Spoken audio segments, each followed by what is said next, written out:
Nos montes frondosos de Antioquia, Julián Ramírez, um camponês simples e trabalhador, levava uma vida tranquila cultivando café e criando galinhas ao lado de sua esposa e seus 2 filhos. Um dia, ao voltar do mercado, encontrou um homem gravemente ferido à beira da trilha. Sem pensar 2 vezes, levou-o para sua fazenda para prestar socorro, sem imaginar que aquele desconhecido não era outro senão Pablo Escobar, o narcotraficante mais procurado do país. Agradecido pela ajuda recebida, Escobar jurou que nunca esqueceria seu gesto de bondade. Semanas depois, um presente estranho chegou à fazenda, mudando a vida de Julián de forma irreversível. Enquanto Julián tentava compreender o que estava acontecendo, ver-se ia preso em uma rede de favores, silêncios e compromissos que colocariam em risco sua consciência, o bem-estar de sua família e a própria sobrevivência. O sol ardia com intensidade sobre as montanhas que cercavam São Carlos, um vilarejo escondido entre caminhos de terra e densos cafezais. Julián Ramírez, de 42 anos, avançava a passo lento empurrando sua velha mula, carregada com sacos de arroz e milho. Já caminhava havia 3 horas desde o mercado da cidade vizinha. Vestia seu habitual chapéu de palha, uma camisa remendada e botas cobertas de barro. O acompanhavam o canto dos pássaros e o estalar das folhas secas sob seus pés. No meio do trajeto, perto da velha ponte de madeira que cruzava o rio El Salado, algo interrompeu a rotina. Um gemido leve, quase um sussurro, vinha da vegetação ao lado do caminho. — Quem está aí? Perguntou Julián, parando. Aproximou-se com cautela, afastando os arbustos com o facão. Então ouviu um homem coberto de sangue, com a camisa rasgada, o rosto inchado e um ferimento profundo na perna. Estava muito pálido, mas ainda consciente. — Ajude-me, por favor, murmurou com voz fraca. Julián não fez perguntas, não o reconheceu. Apenas viu uma pessoa necessitada e decidiu agir. Cortou um galho grosso, improvisou uma maca e o colocou sobre a mula. Horas mais tarde, já de volta em casa, sua esposa Rosa observava com inquietação. — E se for um bandido, Julián? E se nos meter em confusão? — Não sei, Rosa. Só sei que ele precisava de ajuda. Deus os colocou neste mundo para fazer o bem, respondeu enquanto limpava o ferimento com água fervida e folhas de malva. O homem falava pouco, mal comia e dormia muitas horas. Quando estava acordado, observava tudo com uma calma inquietante. Durante vários dias, Julián cuidou dele como se fosse parte da família, sem esperar nada em troca. No 6º dia, o desconhecido conseguiu ficar de pé. Embora mancando, já tinha alguma força. — Obrigado, seu Julián. O senhor não tem ideia do que fez por mim. Um dia saberá. O homem escreveu algo em um pedaço de papel, entregou a ele e desapareceu pelo mesmo caminho por onde havia chegado. Julián ficou com o papel na mão. Não havia um endereço, apenas um nome: Simão Bolívar.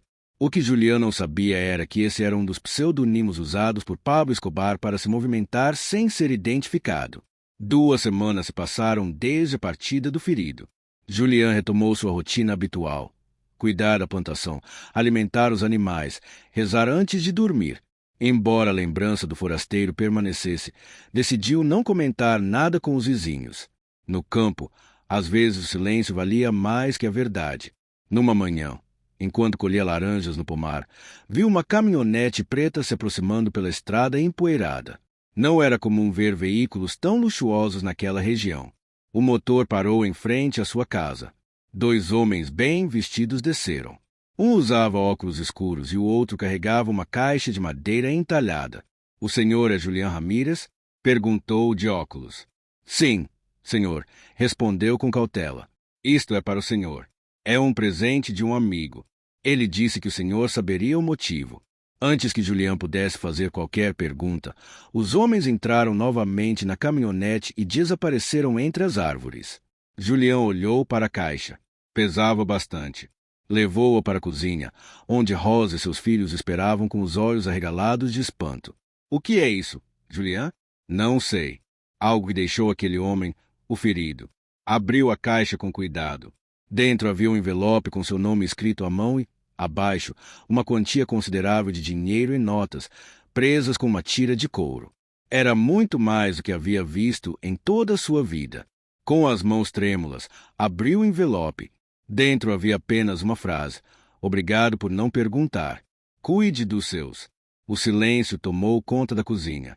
Rosa deixou-se cair em uma cadeira, pálida. Julián levantou-se devagar, foi até a porta e contemplou o horizonte. Algo havia mudado e já não havia caminho de volta. O que vamos fazer com isso?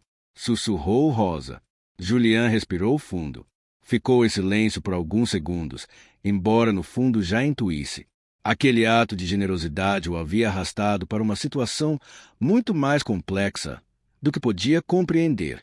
Os dias seguintes foram carregados de tensão. Escondeu a caixa com o dinheiro sob uma tábua solta na despensa, e apenas Rosa sabia de sua existência. Embora não tivessem tocado em uma única nota, sua mera presença pesava como um fardo constante sobre seus ombros. No povoado, começaram a circular rumores. Alguns diziam ter visto um homem ferido nas montanhas. Outros comentavam sobre uma caminhonete luxuosa que passou por trilhas onde raramente circulava algum veículo. Julián ouvia sem dizer palavra, tomando seu café na venda, esforçando-se para parecer indiferente.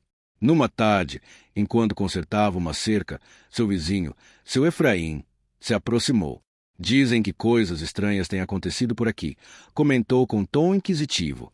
O senhor não notou nada? Nada de estranho. Compadre, só cafezais e aguaceiros, respondeu Julián, sem levantar os olhos do arame. Efraim observou por mais um instante e depois se afastou em silêncio. Julián entendeu naquele momento que as suspeitas começavam a surgir. Naquela noite, enquanto jantavam em silêncio, Rosa quebrou o clima. Não podemos continuar vivendo assim, Julián. Cada dia é mais inquietante. Esse dinheiro não nos pertence. Não fizemos mal a ninguém, Rosa. Só ajudamos um homem, replicou ele com firmeza, embora por dentro também sentisse o medo. Com o passar das semanas, Julián usou uma pequena parte do dinheiro. Comprou algumas ferramentas, consertou o telhado da casa e pagou dívidas com a cooperativa. Agiu com muita cautela, mas, num povoado tão pequeno, mudanças não passam despercebidas. Certa madrugada, encontrou uma folha de papel enfiada sob a porta. Não tinha remetente, apenas uma frase escrita com letra firme. Não se esqueça de quem lhe estendeu a mão. Às vezes, a ajuda tem seu preço. Julián leu a mensagem várias vezes, depois olhou para Rosa dormindo e saiu para o quintal. O vento frio descia da montanha. Naquele instante, ele compreendeu que já não era mais o dono absoluto do seu destino. O silêncio que havia decidido guardar o havia acorrentado a algo muito mais profundo e sombrio. Na manhã seguinte, chegou um estranho silêncio. Nem os galos cantaram. Julián levantou-se antes do amanhecer. Desde que leu aquela nota, o sono fugia-lhe. Algo dizia que a paz havia terminado. No meio da manhã, enquanto colhia grãos de café no morro, ouviu o motor de uma motocicleta se aproximando. Ao olhar para baixo, viu um homem parando em frente à sua casa. Não era da região. Usava jaqueta de couro, botas pretas e tinha uma expressão severa. Julián desceu imediatamente. Ao chegar, o forasteiro já conversava com Rosa na varanda. Ela estava de braços cruzados, visivelmente nervosa. — O senhor é Julián Ramírez? Perguntou o homem, direto. — Sim. — E você? — Quem é? — Simão Bolívar me enviou para dizer que, por enquanto, tudo está em ordem, mas que não esqueça que lhe foi entregue. — E o que esperam de mim? — Por enquanto, nada. Apenas se continue como até agora, trabalhando, guardando silêncio e disponível se for necessário. Não esperou resposta. Subiu na moto e foi embora, deixando para trás uma nuvem de poeira e uma ameaça pairando no ar. Naquela noite, Julián não comeu nada. Sentou-se na soleira da casa, olhando para a escuridão. Nos metemos em algo que não entendemos, sussurrou. Rosa juntou-se a ele em silêncio. Palavras não eram necessárias. Ambos sabiam que já não eram apenas camponeses. Haviam cruzado uma fronteira invisível e perigosa. E, mesmo que não quisessem, pertenciam a um mundo oculto. Com o passar dos dias, Julián começou a notar uma mudança sutil, porém evidente, no ambiente da vila. Já não o cumprimentavam com a mesma cordialidade. Na loja, as conversas cessavam assim que ele entrava. Na missa, alguns olhavam para ele com desconfiança. Até seu Efraim, vizinho de toda a vida, começou a evitá-lo. As pessoas comentam, disse Rosa uma tarde, enquanto descascava mandioca na cozinha. E você está se fechando, como se tivesse algo a esconder. Não é culpa, é medo, respondeu Julian. Isso já não é só entre nós e aquele homem. Até seus filhos começaram a notar a mudança. Camilo, o mais velho, com apenas 12 anos, perguntou um dia: Pai, por que não vamos mais à vila? Porque agora temos mais trabalho aqui. E é só isso. Só isso. Mas não era só isso. Julian sentia-se preso. O dinheiro permanecia escondido. Ele não ousava usá-lo nem se livrar dele. Era como um sinal constante de que sua vida já não era inteiramente sua. Numa tarde, enquanto recolhia lenha no mato, encontrou algo inesperado. Pendurado no galho de uma árvore, havia uma nova mensagem. Estamos observando você. Foi então que entendeu que o vigiavam, que por mais que tentasse agir normalmente, já fazia parte de uma rede oculta.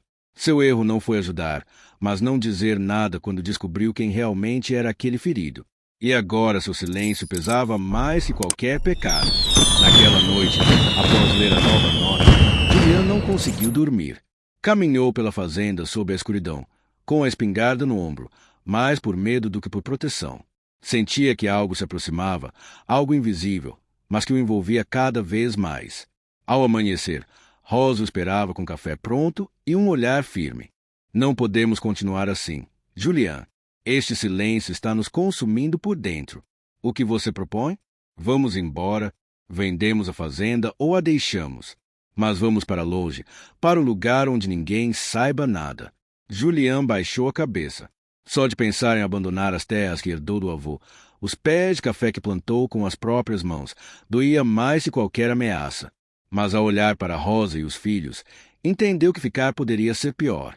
Naquele mesmo dia, foi à vila.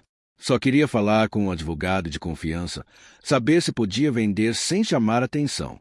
Mas antes que pudesse fazer isso, uma mulher do bairro o interceptou na rua. Seu Julian, tenha cuidado.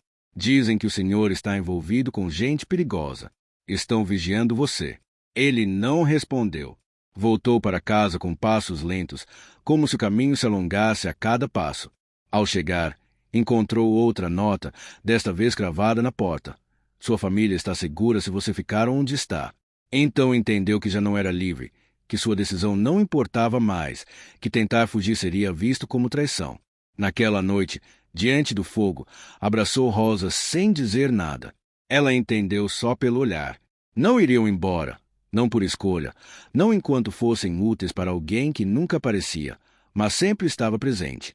A mensagem era clara, não iriam partir. Assim, Julian voltou à rotina como se nada tivesse mudado. Cuidava do café, alimentava os animais, cumprimentava os vizinhos, mas sabia que alguém o observava de algum canto. Numa tarde, enquanto voltava do rio com um feixe de lenha, uma caminhonete branca parou em frente à sua casa. Dessa vez, eram dois rostos novos, um magro, com feições afiadas, outro mais jovem com forte sotaque paisa. Boa tarde, seu Julian, cumprimentou o mais velho ao descer do veículo. Viemos do escritório. Você sabe de quem estamos falando. Julian assentiu em silêncio. Precisamos que nos faça um pequeno favor. Só é para emprestar sua fazenda por uma noite, nada mais. O que vão fazer? Isso não é da sua conta. Só garanta que não tenha ninguém. Ao amanhecer, nada terá acontecido. Rosa saiu preocupada pela porta. Julian fez sinal para que ela voltasse para dentro. E se eu recusar? Perguntou em voz baixa. Você não vai recusar, respondeu o jovem, com um sorriso sem alegria, porque sabe que favores se pagam. Naquela noite, Julian não fechou os olhos. Passou as horas na varanda observando. Primeiro chegaram duas motos, depois uma van. Não houve palavras nem violência, apenas movimentos rápidos e silenciosos. Ao amanhecer, tudo havia desaparecido como se nunca tivesse ocorrido, mas algo havia mudado. Julian já não era apenas o homem que estendeu a mão a um desconhecido. Agora fazia parte de algo, não por escolha, mas por ter permanecido em silêncio desde o início. Pela manhã, ao entrar na cozinha, encontrou outra caixa na mesa, menor, mais discreta, contendo mais dinheiro e uma nota. Obrigado pela confiança. Voltaremos a contatá-lo. Julian fechou a caixa sem dizer palavra. Sabia que aquele novo chamado chegaria e que a cada seria mais difícil olhar para a esposa e os filhos sem sentir que os levavam a um abismo sem fundo. Passou os dias em silêncio, mais introspectivo do que nunca. Trabalhava como sempre, mas o olhar denunciava um peso constante, como se carregasse uma dívida invisível que não parava de crescer. Rosa percebeu de imediato. O que fizeram naquela noite na nossa fazenda? Julian? Não sei, prefiro não saber. Essa não é uma resposta, disse ela firmemente. Temos filhos, uma vida, e agora vivemos com medo, portas trancadas, envelopes escondidos. Julian não respondeu. Por dentro sabia que ela tinha razão, mas também sabia que falar significava pôr tudo em risco. Já não era só a sua vida, era a deles todos. Até Camilo, seu filho mais velho, tornou-se mais reservado. Observava o pai em silêncio, imitava seus gestos, seguia-o pelos campos. Numa tarde, surpreendeu mexendo na despensa. O que você procura, Camilo? Nada. Só queria ver se era verdade o que dizem, que você guarda dinheiro escondido. Você foi descoberto. Julian congelou. Respirou fundo, abaixou-se até ficar na altura do filho e respondeu. Filho, há coisas que um dia você vai entender, mas por enquanto confie em mim. Camilo olhou fixamente, sem dizer nada, mas Julian sentiu que algo entre eles se quebrava, algo que os unira e que agora era substituído pela incerteza. Naquela noite, Rosa foi direta. Isso está nos afastando, disse com voz firme. Você não é mais o mesmo e Camilo também não. Se continuarmos assim, um dia alguém baterá aquela porta e não haverá como voltar atrás. Julian permaneceu sentado na penumbra, com a cabeça entre as mãos. O dinheiro continuava escondido, as notas não paravam, mas não se tratava mais apenas de resistir à pressão externa, mas de não se perder no processo. O céu amanheceu encoberto, com um peso no ar que se sentia no corpo. Julian levantou-se antes do primeiro raio de sol com um pressentimento difícil de explicar. Percebeu no estranho silêncio do campo, no modo como os cães permaneciam imóveis. Uma caminhonete verde escuro estacionou em frente à fazenda. Não foi surpresa. Julian já reconhecia o som daqueles motores. Desceram dois homens. Um deles era o jovem que trouxera a primeira caixa semanas atrás. Seu Julian, disse sem rodeios, hoje precisamos de um favor mais direto. Só tem que entregar algo. Nada complicado. Julian não respondeu. O jovem tirou um pacote coberto com uma lona preta e colocou sobre um saco. Leve até a oficina de pneus na vila. Diga que vem do semeador. Deixe na despensa dos fundos. Não fale com ninguém. Não olhe para ninguém. E o que estou levando? Perguntou Julian, embora no fundo já suspeitasse. Não é da sua conta, disse o outro com um sorriso sem calor.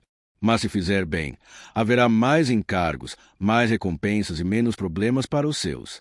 Julian baixou o olhar. O rosto de Camilo veio-lhe à mente como um aviso silencioso. Não disse mais nada. Carregou o fardo na mula e partiu para a vila. A cada passo sentia o peso do irreversível. Cada curva do caminho lembrava que não havia retorno. Ao chegar à oficina, cumpriu as instruções sem desvios. Ninguém falou com ele. Ele não falou com ninguém. Um homem saiu da despensa, pegou o pacote e lhe entregou um envelope fechado. De volta à fazenda, Julian abriu o envelope em privado. Continha dinheiro, muito mais do que ganharia em vários meses de trabalho. Também havia uma nota escrita à mão. Bom trabalho. Pessoas como você inspiram confiança. Guardou dinheiro em seu esconderijo habitual e sentou-se sob o beiral da casa. A brisa movia lentamente as folhas do cafezal. Não sentia orgulho, nem alívio, apenas um vazio que se expandia como se uma parte dele tivesse ficado naquela oficina, enterrada no silêncio. Passaram-se 3 dias desde aquela entrega. Julian tentou retomar sua rotina, mas já não era o mesmo. Andava com mais cuidado, com os sentidos alertas, sabendo que havia cruzado uma linha definitiva. Numa tarde nublada, enquanto recolhia lenha perto do riacho, uma caminhonete verde reapareceu. Desta vez desceu apenas um homem diferente dos anteriores, de meia idade, bem vestido, com jeito educado, mas carregado de intenções. Seu Julian, cumprimentou com voz tranquila. Fico feliz em vê-lo. Temos acompanhado você e apreciamos sua discrição. Julian largou a lenha no chão e não respondeu. Queremos lhe propor algo mais estável, nada arriscado, apenas ajudar com entregas nesta área. Você conhece os caminhos, aqui saber guardar silêncio vale muito. E se eu decidir não fazer? Perguntou.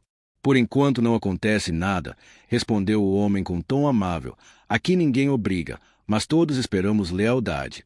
Ela não respondeu imediatamente, apenas o observou com uma dor contida que doía mais que qualquer reprovação. Às 3 da madrugada, o telefone tocou. Julián o atendeu com as mãos trêmulas e respondeu. Senhor Julián, é algo pequeno.